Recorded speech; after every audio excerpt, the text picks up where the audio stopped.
United States to the EU, the European Union, says that potential serious health effects from the 5G, and 5G is the 5th generation of the cellular. On September 13th, 2017, just a few months ago, is when it was sent. And they requested a moratorium of the deployment of 5G until potential hazards to human health and the environment has been investigated by scientists independent of industry. Because, of course, you know what happens when the industry does their own testing. And they're saying 5G will substantially increase exposure to radio frequency electromagnetic fields on top of the existing usage and will be made mandatory. And I already saw a video of subcommittee from our U.S. Congress who are just from different states are all saying how wonderful, and we have to be the first ones on the block to get this, because then our businesses can get the patents, so we will have an increased economy and hire more employees, etc., etc. Not one of them discussed health issues or environmental issues. That was not brought up at all. Okay, so our safety is not what they're interested in. And what was important in this letter also, it says that this radio frequency radiation has been proven to be harmful to humans and the environment, where previously it was said possible, okay? And now they're saying definitely is a danger. And what are our scientists here in the United States doing about this? This issue is not being funded, so very little. We have had a few science studies, but very few. And though climate change is important, 5G mini cell towers, health and environmental issues is an immediate danger, and also endangers the climate. Okay, so that this is the first thing that we need to do even before climate change. And we need to get in touch with those who are very strongly about doing something about climate change and talk to them about this, because they need to work on this issue first, because this is one of the ways of clearing up the problems for climate change. So again, this per Robert O. Becker is saying that studies have to be done before deployment. Excuse me, Diane, just so they know, does everybody know what 5G is? No. What it looks like? Yes. I just want to say those are the mini cell towers that will be on every street and every other light pole. They are actually the size of garbage cans, and they're heavier than you think. It's not something that's light. But when you see these silver transformers that are quite big on top of electric poles, that will be similar, but instead of it being on the side of the top, it'll be on top. And pictures I saw of that were like, okay, great, okay. And let's see, the University of Colorado studied health in Nevada and said studies need to be done by biologists and not engineers, and also said that there is a non-linear effect between the EMF, which is the electromagnetic fields, and climate change, which is what I was just saying, by affecting the atmosphere, by affecting the ionosphere, and can affect hydrogen matter, wind, and lightning in the ionosphere. the way that an opera singer hits a high C and can break a crystal glass. This is the same thing. So yes, you don't see it, you don't feel it, and yet it is affecting our climate change as well as us.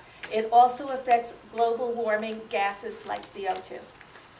So this is what we need to get out to the people who are working on climate change and let them know that this needs to be a part of what they're working on, not just gas and, coal issues. And the providers will be investing $275 billion, not million, but billion, over 7 years. And the U.S. government will be overriding state regulations to make the policies uniform. We need, yes, Anne? Those I'm gonna bees get there. and bees and birds, definitely. Well, that's why I thought I was going to be last, because that's what you showed me I was on the list for, but that's okay. So we need to encourage the use of fiber optics and coaxial cables instead of the cell towers and even satellites, because satellites are dangerous too. And for 5G to be successful, international standards are required, so we need to contact the UN's International Telecoms Union Radio Communications Sector, the ITUR, and the World Radio Communication Conference, the WRCS, organized by the ITUR. And their next meeting is October 28th of 2019. Okay, so we do have a little time to work on this, but we need to get our information out to them beforehand. We need to organize other conservation groups to do the same, so we have enough people letting them know that this is what they have to work on. Diane, before you go on, you said we're to encourage fiber optics, and what was the other one? Coax. Coaxial cables. So these are all the cables that they have to put underground, rather than what might be easier to just stick it up on a pole. But it is safer in Okay, very the many other thing ways. is you seem to gloss over the satellites. The amount of satellites that are going to go up to maintain the 5G is going to be horrendous. They're all So it's not just a few that are going up. And it'll be microwave linked back to Earth. Pardon? And it'll be microwave linked back to Earth. So it's we've got to yeah. stop that. Yes, You know, yes. It's your health and your life and the future of this And planet. future really. generations, yeah. Okay. Sorry, I just had to add No, that. I appreciate it. It was like, Thank you, Julie. because it was kind of like right under one sentence, and I was like, Yeah, well, satellites. I'm short on time because there's so many, we have other speakers too Okay, who are well- going to bring up different I'll issues. keep quiet. No, No, write on your little note here, see with the pink slip. Any questions or additions, please, we definitely want feedback. Now, let's see. Let me talk about bees. That's, I think, a big issue because we do have an issue with bee colony collapse. And bees are very badly affected by the weak oscillating electromagnetic fields that are orders of magnitude weaker than the Earth's steady magnetic field. And this can disrupt both the solar and magnetic navigation, which can account for the colony collapse disorder in the bees. Worker bees that have been studied using cell phones acted aggressively and with an urgency to swarm. They've been abandoning their hives, leaving the queens and broods to die. So this is something that they have actually tested in Germany, and it was also observed in Austria and England. And tests showed that this to be true even when the control hives had evidence of mites, viruses, which did not affect the hives. They talk about parasites too, and the control, they actually used control hives which had bees, which had mites and viruses and the parasites, and still they survived. And this will affect our pollination, so this will affect our food supply. So this is important to us in, many ways. Diane, And that explain what reaction happened. is quick. Yeah, explain what happened to you with the bees in your house. When I got both the electric and water smart meters, I didn't know what happened to all my bees. I have a mostly native garden. I do also have fruit trees because I also belong to the Rare Fruit Tree Club. And all of a sudden, there were very few bees there. I got maybe a couple of bumblebees and several native bees, but all of my honeybees were gone. So I realized, because other people were talking to me about how they had gotten their smart meter, and I checked and I had gotten mine. And I contacted both the electric company and the city and had them remove it and give me back my analog meters. The bees all came back. So this is one way that I know that these studies are true because I had seen it myself.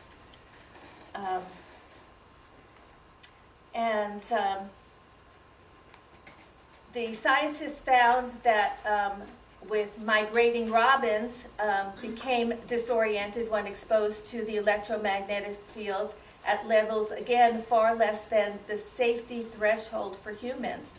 And studies showed that the migratory birds are unable to use their magnetic compass in the presence of urban electromagnetic noise. These fully double-blinded tests document a reproducible effect on anthropogenic electromagnetic noise on the behavior of intact invertebrates. And magnetite is a natural crystal that is in all animals, including us, and have that effect that affects their compass. And this includes cows, bees, birds, bacteria, and even fish that use it for swimming in schools. They depend on the Earth's magnetic field to navigate, which is disrupted by the EMFs, and it also disrupts fertility. The weak radio frequency radiation exposure from mobile phone radiation on plants has been demonstrated that the data from the substantial amount of studies on EMF from mobile phones show physiologic and or morphologic effects 89.9% of the time. Analysis of the results from these reported studies demonstrates that maize, roselle, peas, fenugreek, duckweed, tomato, onions, and mung bean plants seem to be very sensitive to the EMFs, and our findings also suggest that plants seem to be more responsive to these frequencies. So they actually study plants, and they've also studied trees with not only mobile phone stations, but also cell towers, around cell towers. So there are so many tests that have been done all over the world, not here, but in other countries. And some of the countries where it was studied was Spain, the UK, Russia, Germany, India, Greece, Italy, Canada, Australia, Scotland. So you know that there's lots of tests and studies that have been done. And for many, many years. And let's see, the test for broad beans and fava beans, there were 3 independent experiments, show that findings are in agreement with the limited number of data on effects detected in other plant systems exposed to mobile phone frequencies, and clearly show the ability of radio frequency exposure to induce DNA damage. It is worth noticing that this range of values is well below the international limits for localized exposure, and they're talking about head and trunk exposure according to the World Health Organization, and occupational exposure for general public exposure respectively. One of the very few U.S. studies was done in Massachusetts, showed normal blueberry production, but when there was no cell towers around, but there were no blueberries growing where a cell tower existed. Studies on extreme low frequency magnetic field induced developmental toxicity and apoptosis, which is, well, it's dead cells, in zebra fish embryos they did tests on. And the conclusion was that exposure has detrimental effects on the embryonic development of the zebrafish by affecting the hatching, decreasing the heart rate, and inducing cell death. Such effects were not mortal threats, but the results also indicated that zebrafish embryos can serve as a reliable model to investigate the biological effects. And zebrafish travel in schools, and the EMF disrupts their ability to navigate. And they're talking about at very extremely low frequencies. So zebrafish respond to the geomagnetic fields by bimodal and group-dependent orientation. Study in wood mice influenced of weak radio frequency fields. Scientific reports from the World Health Organization show that the magnetic fields applied here have peak intensity below the World Health Organization's guidelines for general public exposure. And we don't even mention the FCC's regulations because they have none when it comes to radio frequency radiation. The public exposure considered as harmless for human health, yet we show that they are sufficient to affect behavior of mammals. There were tests on yellow rails and warblers and high-billed grebes. Lots of birds were studied, and they're not only affected with the DNA damage, but their feathers act like antennas. So it's much more damaging for them. Tests were done on many different birds, and in many countries, and they expect in Europe to lose the house sparrows altogether.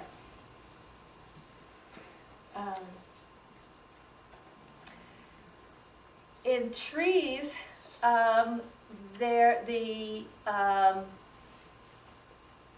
veins are considered to be like antennas, and also damages, is very damaging to them. And wherever trees are near cell towers, you will find that the side, which is in range, close range of the cell towers, will be burned from the outside in. And the whole tree might not die, but certain sections of it that are facing it. There was one study where they actually took wire mesh and put it around some of the trees. And those that had that wire mesh to protect it against the radiation grew back and were successful, where over time the other trees died.